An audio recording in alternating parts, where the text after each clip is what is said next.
Pursuant to Rule 122.1, subsection H, I will be audio recording this event. It's already recorded. Okay, it's on the record. Great. Everything is on the record in here. We don't have a court recorder because it's a limited jurisdiction, but it is all on the record. If you want to actually sit at the defense table, those microphones, you don't have to get right up on them, but they pick up your voice better and it will be on the recording. Sure, great, Okay. Great, thank you. All right. So we are here today for the first pre-trial conference. What are the parties wishing to do today? First and foremost, Your Honor, before we proceed, have I unknowingly entered into any type of contract with Pima County or with City of Tucson or Tucson City Courts up until this point? Have you entered into any contract? Any contract, correct. Well, you are required to come to court because you received the citation. That doesn't answer my question, Your Honor. Well, I guess I'm not sure what you mean by contract. There's lots of definitions. Have I unknowingly entered any type of contract with Tucson City Courts up until this point? I have no idea what kind of engagements you have with the city of Tucson. You have this pending citation for disorderly conduct, criminal trespass in the third degree, and obstruction by not providing a true name. So this citation was issued to you. You were served with it. At the arraignment, you were served with the pretrial conference date for today. Is the citation a contract? Is the citation a contract? Yes. I mean, I think it depends on your definition of a contract. So A contract meaning two parties entering into a contract, a binding contract. Is the citation a contract, Your Honor? well, the citation does require you to appear in court, and you have rights under the law, under the Constitution of both the United States and Arizona, that you can exercise when you are issued a citation for a criminal offense. Okay. So today is the pretrial conference. It is your first opportunity to speak with the prosecutor. If you want to obtain disclosure, which is all the reports on the case, you can request those through the prosecutor's office. If you would like to retain counsel, you can do that as well. We can even provide you information on counsel that takes payments or lesser fees. So we'll happily set this over and give you an opportunity to speak to counsel. And beyond that, if you have been extended a plea offer, you can certainly enter into that plea today.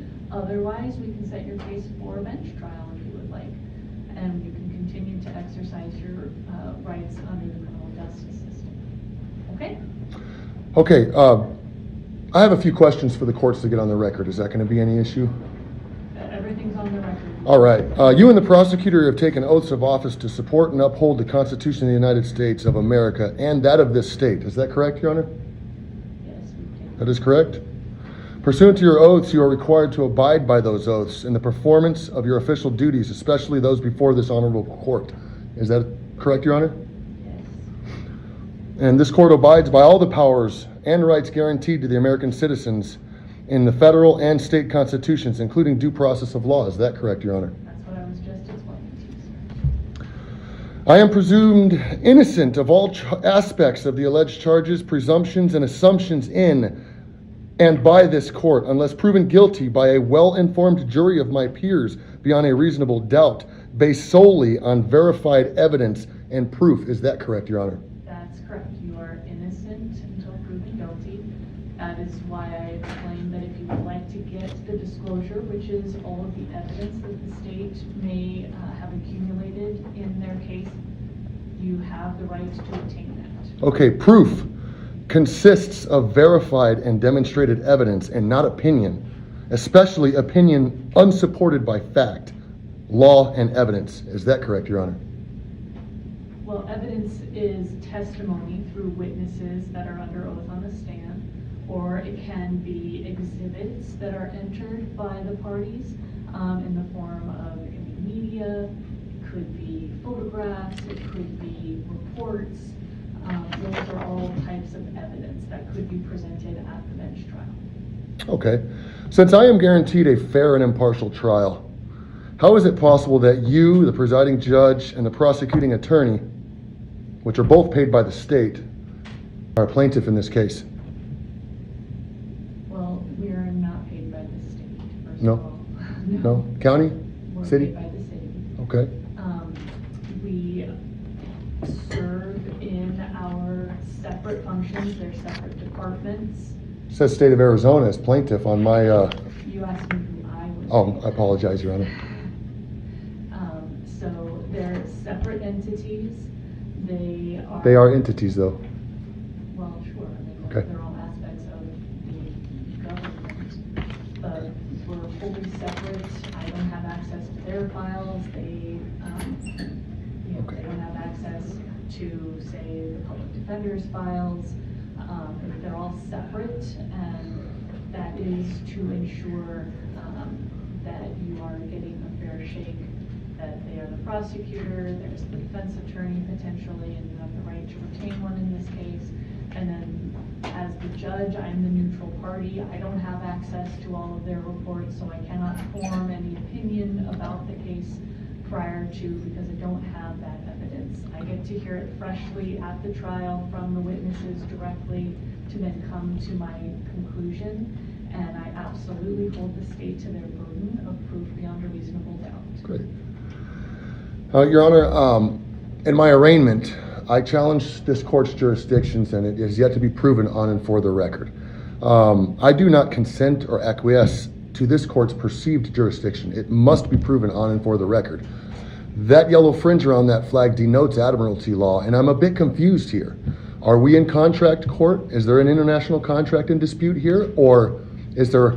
This is the Tucson City Court, and we have jurisdiction over matters that happen within the city of Tucson. And the Constitution, you just answered that you and the prosecutor will uphold, in your oath that you swore to uphold, the United States Constitution.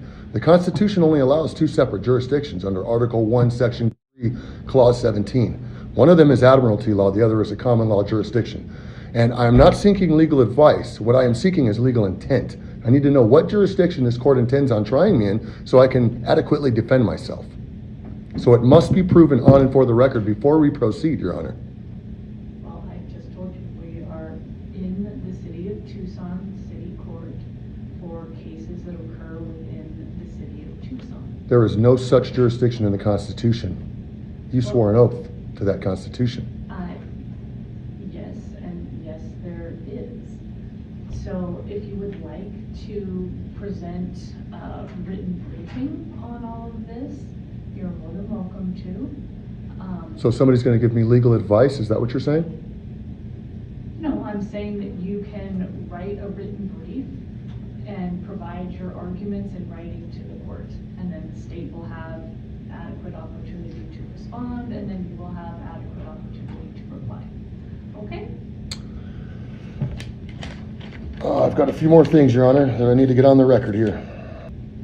Sir, would you like to set over for an additional pretrial conference so that you have an opportunity to obtain the disclosure in the case? Ma'am, I would ask that the courts be patient with me while I read through these questions so I can adequately address the issues at hand. Okay, well, Thank you. I've got some other cases. I would like to maybe take a recess on this, and I can recall the case when you're ready. I'm here now. I'm just going to speak my last question, and then we can move forward with this. But I will not move forward unless jurisdiction is proven on and for the record. That is why I'm here today. I am here, Roy, a third-party intervener on the behalf of the corporate entity that you folks are charging. So I am presumed innocent of all the charges and aspects, presumptions and assumptions of these charges of this court. I have challenged the jurisdiction of this court, which jurisdiction my opponent has failed to prove on the record. Therefore, since I am presumed innocent of all aspects of the charges and presumptions of the court, and since jurisdiction has not been proven, jurisdiction is simply a presumption of this court, of which I am presumed innocent and to which I am not subject. Therefore, I move for a dismissal of all these charges for lack of jurisdiction.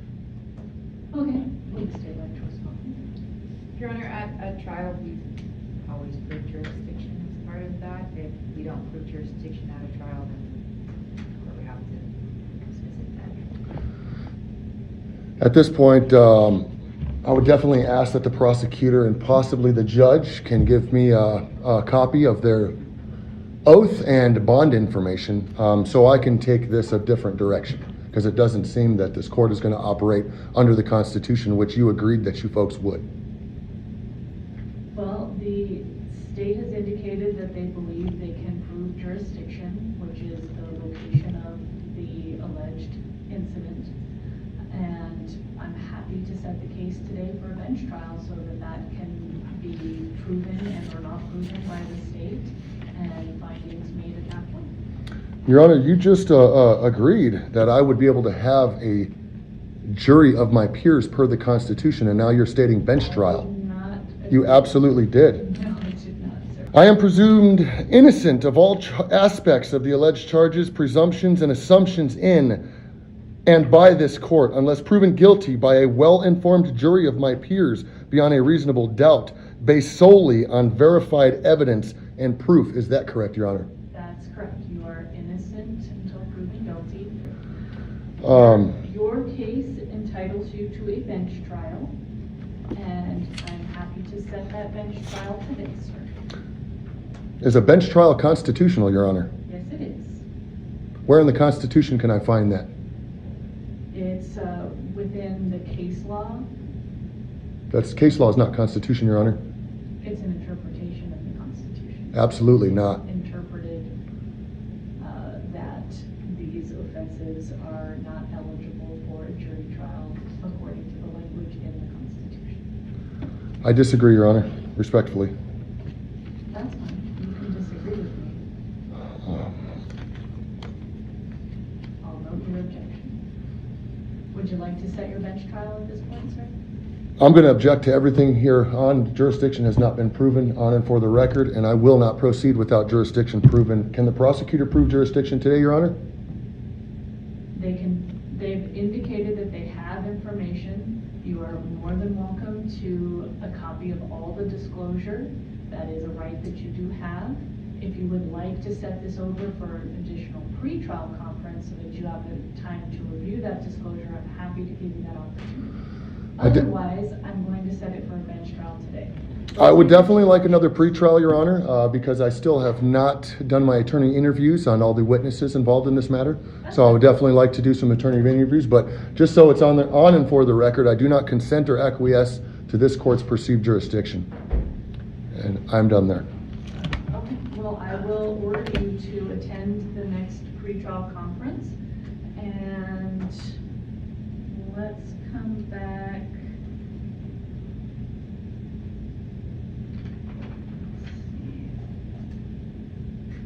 Let's come back January 4th at 3 p.m.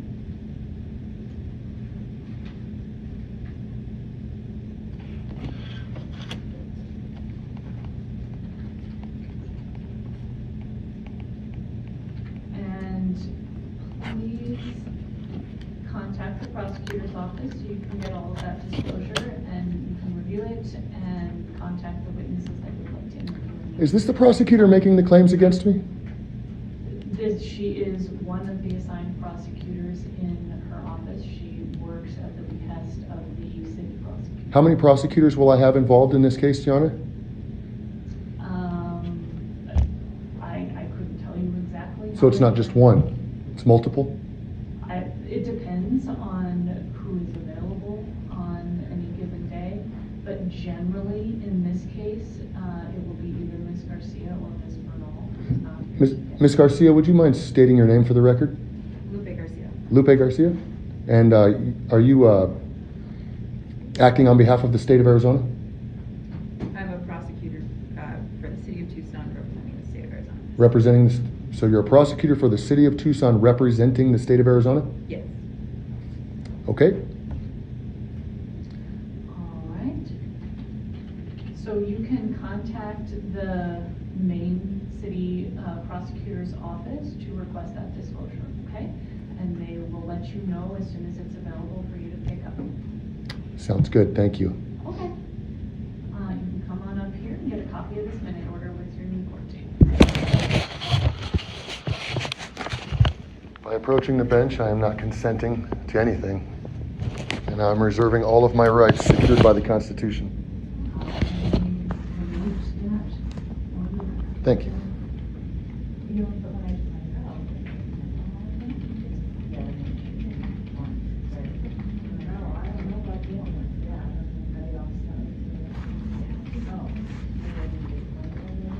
Just so that you can get. Yeah. Okay. Okay. Yeah, okay, all right, thank you, yeah, I didn't know. Okay.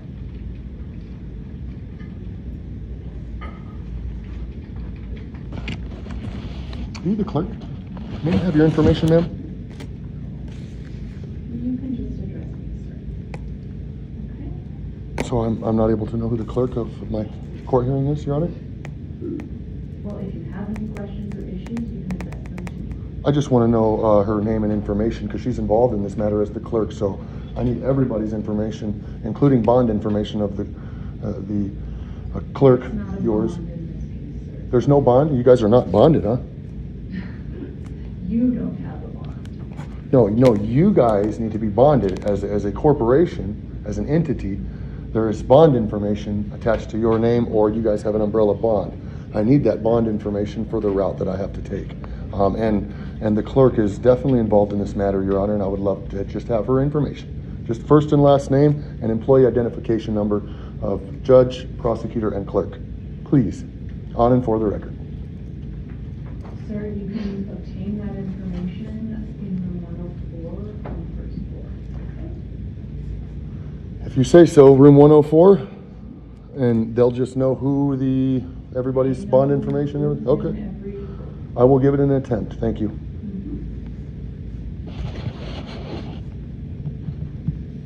Do you at least have a card, ma'am, as the clerk? Do you have a business card at least? Nothing?